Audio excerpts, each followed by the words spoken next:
Lee Henson-Hasty. I'm the Senior Director of Theological Education Funds Development at the Presbyterian Church USA Foundation. Work with the Committee on Theological Education in support of future ministers that go to seminaries like Columbia Theological Seminary, where our guest today, the Reverend Dr. Christine J. Hong, is a professor, assistant professor of educational ministries.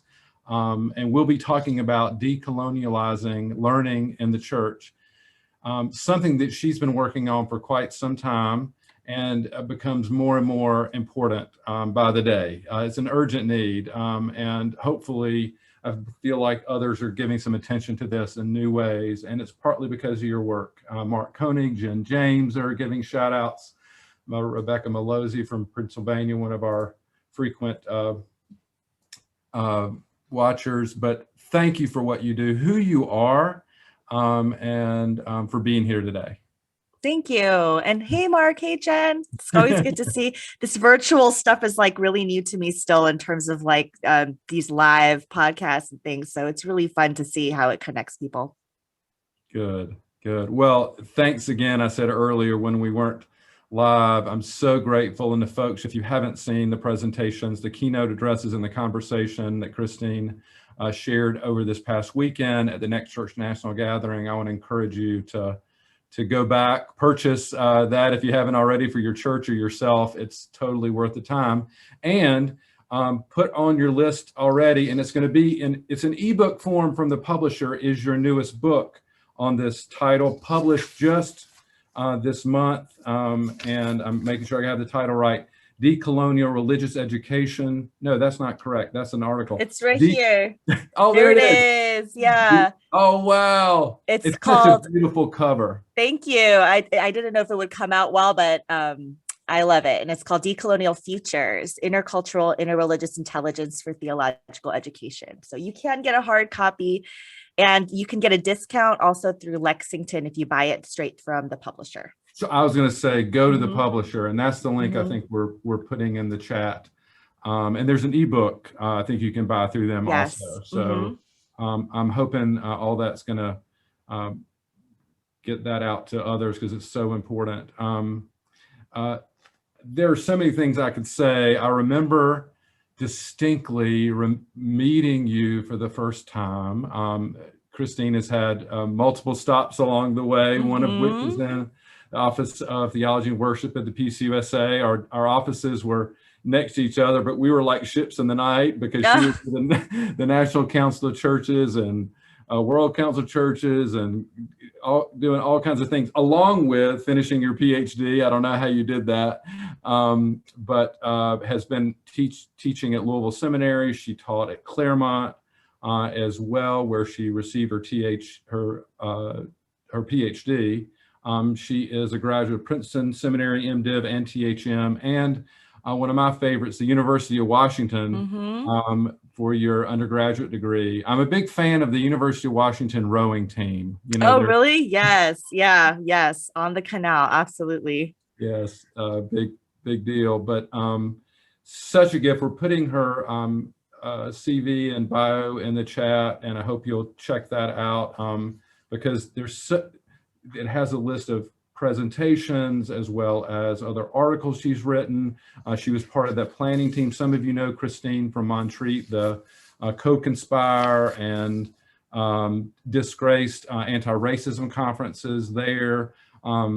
Maybe you know her from the Forum for Theological Exploration, where she's done presentations, or the Wabash Center, where she is a mentor and involved, the Louisville Institute. There's so many places you've touched. I don't know how you've done this, you know, and also as a mother and of small children and a spouse and many other things. So just thank you for who you are and how you do it, and prayers for your continuing to be able to do what you do. Thank you. I need them. It makes it all good. Well, and so it makes me wonder, something I often ask here is about what is it that makes Christine Hong come alive, because you are certainly coming alive in so many beautiful ways. That's what Howard Thurman said. We needed those kinds of people. Katie Cannon, What is the Work Your Soul Must Have? And I like from this weekend the way you describe the need for all of us. We are meant and called to flourish, to thrive, to liberate, to have freedom, to live and to bless. So what is it that is making you live to bless and liberate, be liberated? I think lots of different things that I end up patching together, right? I don't think flourishing in my life has ever come from one thing that I do or one thing that or group or community that I participate in, but it's a living expansively into a lot of different spaces. And so for right now, what's making me flourish and keeping me flourish is slowing down. So I'm thinking a lot about this as we keep talking about like re-entry post-vaccination and the reopening of things like schools. As I don't know if anybody, knows that Columbia has been virtual for a year now. And I was actually virtual before then because I was teaching online the semester before as well. But that is giving me a lot of anxiety. And I know that I'm not alone in that. Lee, you and I talked about it before we started recording, but this idea that I don't think I know I think I've out of habit, out of necessity to survive, have developed new ways of being and connecting that I've had to learn to flourish in those ways. And so having to now come back into the space where we're like in touch again and doing everything in person again is giving me a lot of anxiety because I don't know if I know how to move in that way in my through life anymore. A year is a long time to have developed different ways of being and modalities of learning. And it's also a long time to just sit with yourself by yourself. That we've all had to really do. So I think what's helping me flourish in the face of what is coming is slowing down, like really slowing down and learning to honor my own embodiment and the ways in which my body and being are telling me about how I am. So instead of relying on, and this is really hard in the academy and in the church, because I think we rely on other people to tell us how we're doing. I think we rely on like the institutions, whatever they are, to tell us like if we're doing well or if we're not doing well. Whatever reviews are coming up for you, performance reviews, pastoral reviews, parishioners telling us whether we're doing a good job or whether we preached a good sermon or not.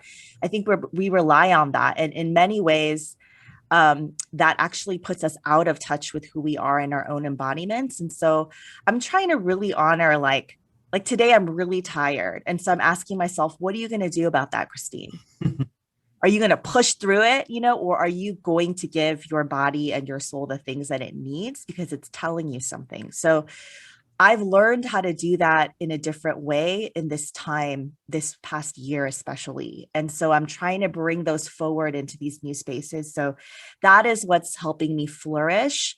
It's not the absence of anxiety or stress that creates flourishing. It's the it's the listening in the midst of all of that makes that possible for me. It's a beautiful, beautiful. It's such a good reminder to all of us. I think I'm remembering early on in the pandemic, our family was sort of a new commitment to yoga. And I thought the other day, like, why do we stop that? I mean, to stop and breathe, notice your body, and take a step back. It's such I was sharing with you earlier, so many colleagues have been telling me how tired they are. Maybe it's here in Louisville this Saturday is the anniversary of losing Breonna Taylor, her mother, and also the pandemic. There's a lot weighing there, and heard people talking about I'm kind of living in Lent for the last year, and even though Easter is coming, it doesn't really feel like it. And so I appreciate that. Like, flourishing doesn't necessarily mean more. Like, we think flourishing means more and more and more. It may mean less and less and less. Is that accurate at all? Yeah, because my flourishing is going to actually sometimes, for me to flourish as a woman of color, as an Asian woman, it might cause those who are in more privileged bodies to feel like they're not flourishing. You know, because if you have to share space, if you have to move in ways that are different, that feel more restricted to you, if you're used to taking up a lot of space in order that people like me might take up my share of space, or like live and flourish in the ways that I need to live and flourish, it's going to feel like it's going to feel restrictive, right, for people in dominant culture spaces. So yes, but that restriction is actually not restriction. It's actually part of your flourishing too. Right. So this idea that like, no, flourishing isn't flourishing if it's on the back of other people's suffering and oppression. So when I say we have to flourish together, I'm not saying that there's the same sort of flourishing occurring in every body or in every community. Some of us need to flourish in ways that are counterintuitive to the way that empire has told us flourishing looks like, you know? I heard you in the presentation, folks, you still need to get it from Next Church, but a little story about walking down the sidewalk that I feel like speaks to this, what you're saying in terms of making other space. Yes. Yeah. So in the second keynote that you'll get if you are part of the subscription package, I'm talking about like white and Christian supremacist ideologies, which I keep having to talk about it because things keep happening and have happened since Christianity, right? So there's a great article in the Leo by a journalist, Hannah Drake, and she does this exercise of like moving. She's a woman of color and she's moving on the sidewalk, and she's like, she calls it like the don't move off the sidewalk exercise, where she's walking down the sidewalk and her commitment is, I'm not going to move out of the way for white bodies, particularly white men. And she does it. And I actually was inspired by this. So I did this one afternoon in the middle of Decatur, where I said, okay, I am not going to move out of the way. I'm going to walk down the sidewalk and not move out of the way of white men in particular.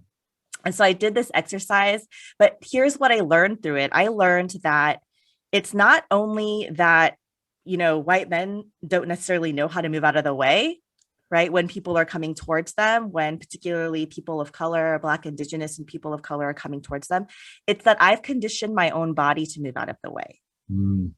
So it wasn't so much that when people would bump into me, because they would, nobody was rude about it. You know, people would be shocked and be kind of like, oh, sorry, and kind of, you know, move out of the way. But I actually had to stop myself from scooting out of the way or making space for white bodies, white male bodies, in order.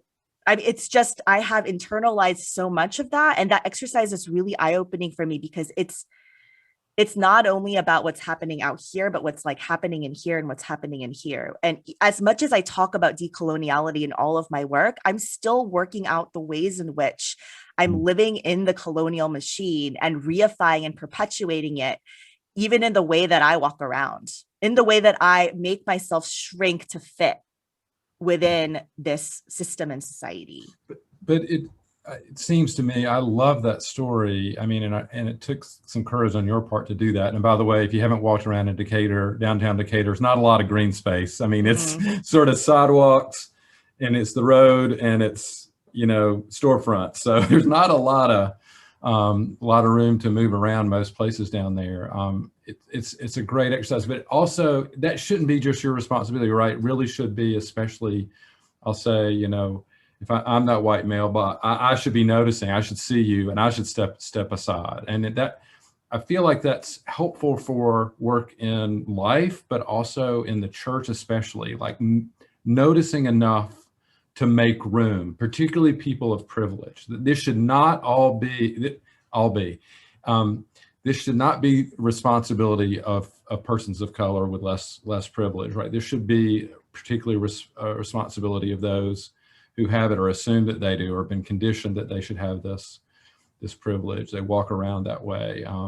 It seems in the PCUSA in a predominantly white church, I mean, we have lots of work and opportunity here for growth. And I'm thinking in the way we set agendas and the way we govern and the way, there's so many ways. This is not just Sunday school, right? When we're talking about learning, I mean, this is about the kind of events that we plan. And I mean, my mind goes, you know, 1,000 ways at once.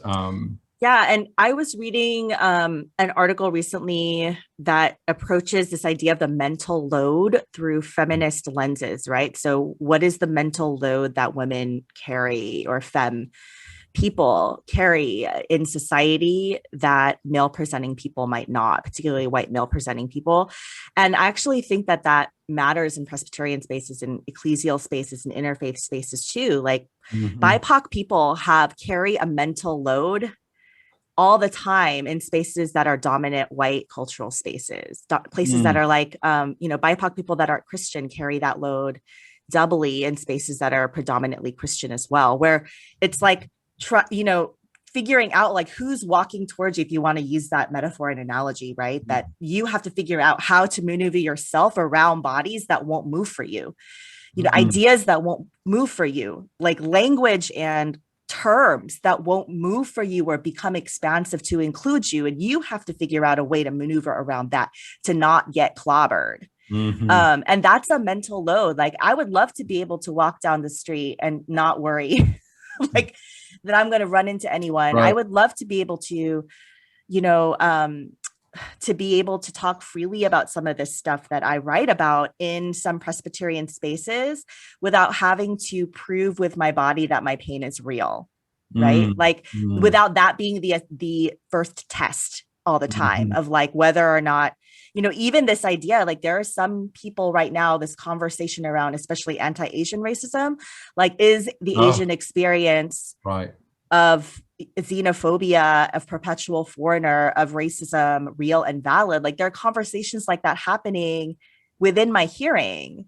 And it just makes me wonder, like the mental load that we take to prove our existence is vital for the flourishing of everybody. It's hard to explain that, right? But it's also hard to imagine life without having to take that load on. But that's what it will take for me to flourish. Wow.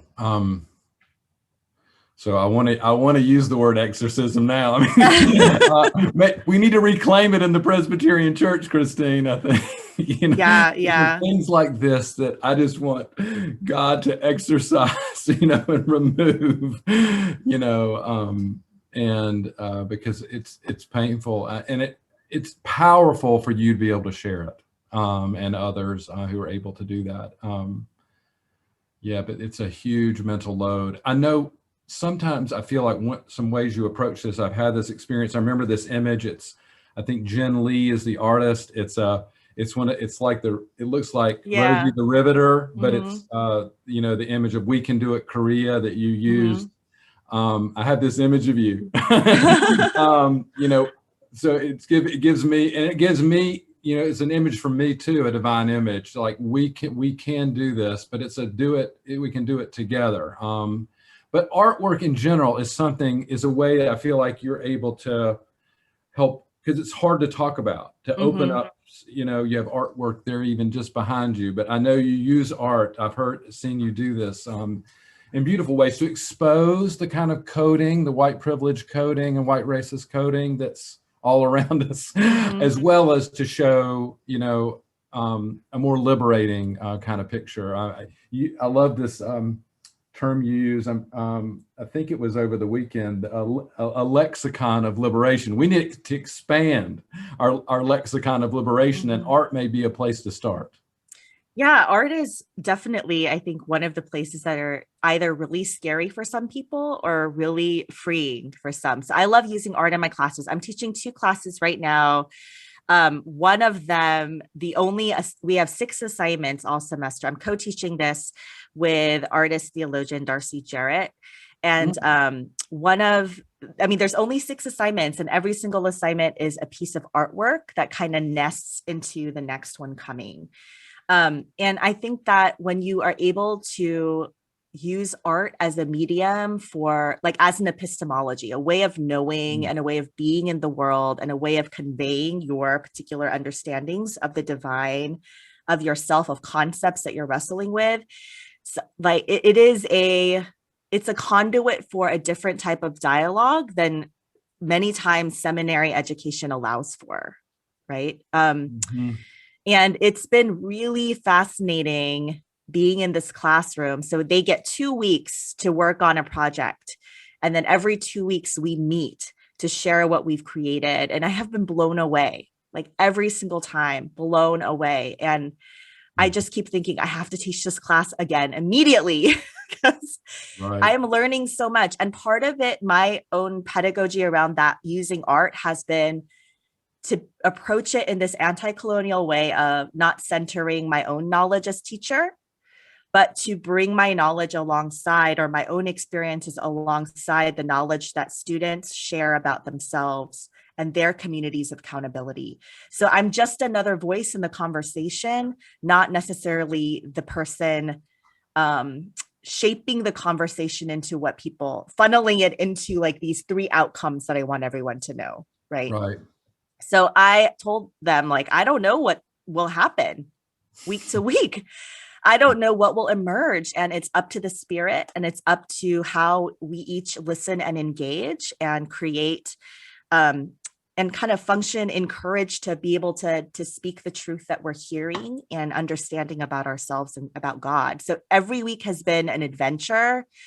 It is phenomenal. I don't think you have to be this, professional artist to engage art to appreciate it and also to receive its impact either. So we have students in this class that have majored in sculpture, and students who have never drawn anything their entire lives and are learning to do this.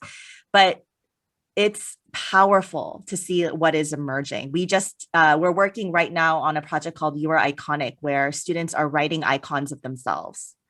So they're rendering their own images into icon.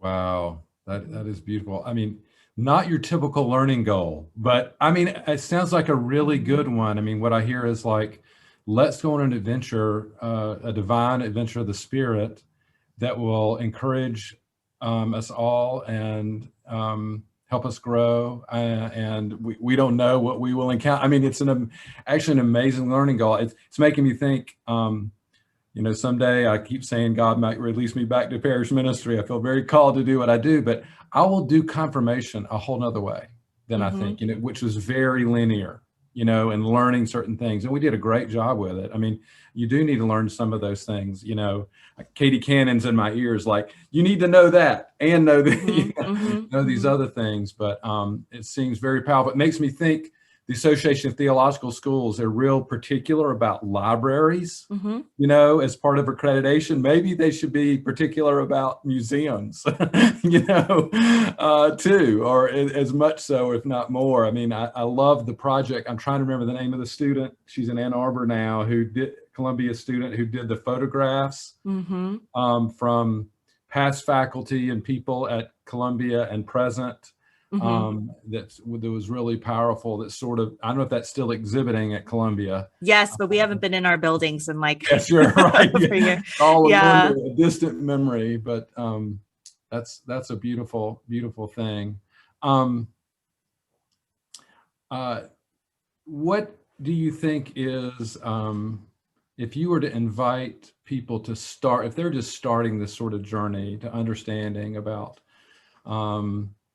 decolonializing teaching and learning and preaching and worship, or whatever is their call, whatever they're up to, where would you invite them to start? I think that we have to first understand that talking about decolonizing and actually doing it is very different. That's helpful. Especially as Presbyterians, love to talk about the concepts of liberation, because talking about them as concepts also is just a colonial move, because it helps you own those concepts. Right. You master them, you learn the language that gets you into those conversations that are happening, outside of the bodies that actually are longing for those things. And I think that we have to start from a place of understand that in order to decolonize in this context in North America, it's simple. Like, the land needs to go back to the people that it was stolen from. Indigenous activists and theologians, Indigenous decolonial educators are very clear about this. Wayne Yang and Eve Tuck write about this. Like, decolonizing isn't a synonym for social justice. It literally means return the land. And so like if the church really wants to be a decolonial entity and it embodied, you know, whatever it wants to be, right? Whatever, like part of that is going to have to be, if not all of it, the return of land. Ooh. And that's, I mean, you know, like that's where we end up. That is how it happens. And it's not, and that's what I mean by it's not just a conversation about a concept, but it's a very real giving back what we stole, you know, and allowing flourishing. And this is what I'm talking about. This mutual flourishing is going to be painful for people who have flourished off of other people for a long time. So it's this, you know, understanding flourishing in a way that is often very painful for people in places of power. And the church, the white church is included in that, you know, it's in a place of power. It has been, it's locked that down. It's stolen. I was just reading about how the church has, we still haven't called out the many ways in which the church has been complicit in like the murder of so many indigenous children. The abuse of so many indigenous children, the erasures of languages, of names, of cultures, of entire peoples. And so how do we, it's not enough that we decide to write it, although it's great, you know, to write and to confess in writing those complicities and those violences, but it's not enough, right? That doesn't get us to decoloniality. It's a process towards it, right? But so that's what I want to say is like, if we as a church really want to be decolonial, it's about land back. It's about understanding that we have to give up those seats of power. It's not enough to make room, I'm sorry to say, at the table if you still own the table. Like, it's just not. Like, I need you to back up. I need you to get off that table. I need you to let me, I need you to like remove yourself so that there might be another space of gathering that isn't a table, right? Like, wow. And that's what I hope. And that's also going to disrupt me, right? Like that's, because I also in my own embodiment have power and privileges as well. I teach in an institution of theological education that, as try as it might to be a space that resists empire, still functions within those codes and places of being. And so I'm complicit in that by that very nature that I take a paycheck from this institution. So it's going to disrupt me too. But are we willing to do that? Because I don't want to have conversations about decoloniality that are just code for how much can we talk about it, you know, while everybody else is like, I'm waiting for it to actually happen. I'm interested in the doing of it. And I want to see that I want to be part of a church that is ready to do it. It's like when colleagues ask me, like, how do you decolonize a syllabus? You know, how do you make a syllabus less white? I'm like, I don't really want to talk about that. I just want you to do it. It's not actually hard at all, you know? And it's not about getting rid of all white voices either. It's about being critical about the white voices we bring in. Like, do they amplify the voices of BIPOC people, right? Do they amplify those? Are they accountable? Are those voices accountable to other communities that don't look like them or think like them?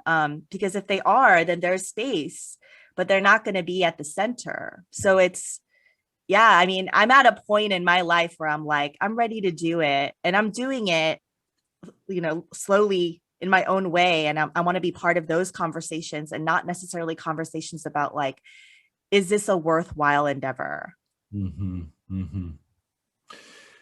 That's, gosh, so helpful. Yeah. We Presbyterians, you're right. we talk about a lot of stuff for a long time and write about it, and in theological education and more broadly. I mean, your call is just do it. I mean, get it done. And it does feel like it starts with, heard in some of your talk over the weekend is talk back to those ancestors. You need to know who they are, what they've done, and then do something to reverse, reverse what's been done. And I appreciate you saying this is hard work for everybody.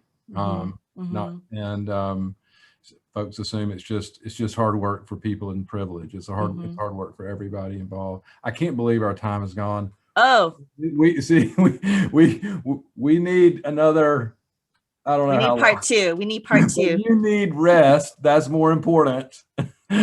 Take care of your body and soul and children, and pass on the flavors. I love the passing on of the flavors at hand to your family, and all that you do, Christine. Thank you so very much. I'm going to invite you to charge and bless us here in a moment. And let me say to everyone, thank you all for being here. If we didn't give a shout out, we'll reply on the thread, but thank you all for being here and making time. And join us in 2 weeks. Terry McDowell Ott, who's the Dean of the Chapel at Monmouth College in Illinois, will be here to talk about her new book, her first book, called 10 Risks Privileged People Should Take. I think it's a good follow-up to today's conversation. And I hope you'll join us for that and into the future. Please be in touch. Thanks again, Christine, and blessings on you as you continue to come alive and thrive. And I hope I can find ways to step aside and give room to more people like you on the sidewalk, at the table, to take the table away, the Zoom away, to amplify your voice and your action and follow you. So please never hesitate to ask how I can be of help to you and the work that you're doing. I know I am only joining the chorus of others who would sing this same song. So thank you so very much. And if you would charge and bless us, I would be most grateful. Absolutely. And this is, I guess what I want to remind people of in this time as we are vaccinating people and rushing towards like this reunion of life in a way that we thought we used to know. Don't long for the past, right? Mm-hmm. Like we are entering into a time together as a society that is going to look very different. And and this is, I'm talking to myself too, how is the Spirit inviting us into those spaces as spaces of resurrection and also renewal and revolution, that, how is it going to be different? How are you going to move your body in a different way and use your voice in a different way, particularly those of us with power and privilege? How will we do that? How will we make the things that we fought for and spoke out against, right? Like, how will we continue to do that as the church and not forget about them? I'm always cognizant, yes, on this terrible anniversary of Breonna Taylor's murder. I'm cognizant of, that the fight for Black lives happens like in every space, every place, every time. That we have to continue to press that forward. And that's my charge, right? Is that make sure that we're doing that as part of the work as the church in all spaces, not just in public spaces. Like talk to your kids about this. One of my places that's near and dear to my heart in terms of like research and scholarship is the formation of children. You need to talk to your kids about anti-Black racism. You need to talk to your kids about xenophobia. You need to talk to your kids about not privileging the English language, so that all languages can flourish where we are. Like we need to do that work. It's not just in public spaces that we do it or at conferences that we do it. It's the Spirit is watching and witnessing us in our private spaces too, And so even as this is my charge, even as the Spirit bears witness to us in our spaces of aloneness, in our spaces of teaching our little ones, bear witness to the truths that others reveal to you about themselves and about community. Bear witness to that, and then tell the truth in all that you do. And telling the truth doesn't necessarily mean using words, but tell it with how you function in, the halls of power. Tell the truth in the ways in which you move aside so that others and other bodies might be present with you in those spaces. Tell the truth in ways not that you lead, but the ways that you accompany and follow, particularly for those who are in places of power and privilege. And for all of us, be present in your body. in this moment before, right, that great window and door opens towards reunion. Be fully present and listen to what your body and your spirit and your mind and your heart is saying about how you should be and who you are becoming in this new era. Amen. Amen, amen, amen, amen, amen, amen, amen. Thank you so much, Christine, and blessings to everyone.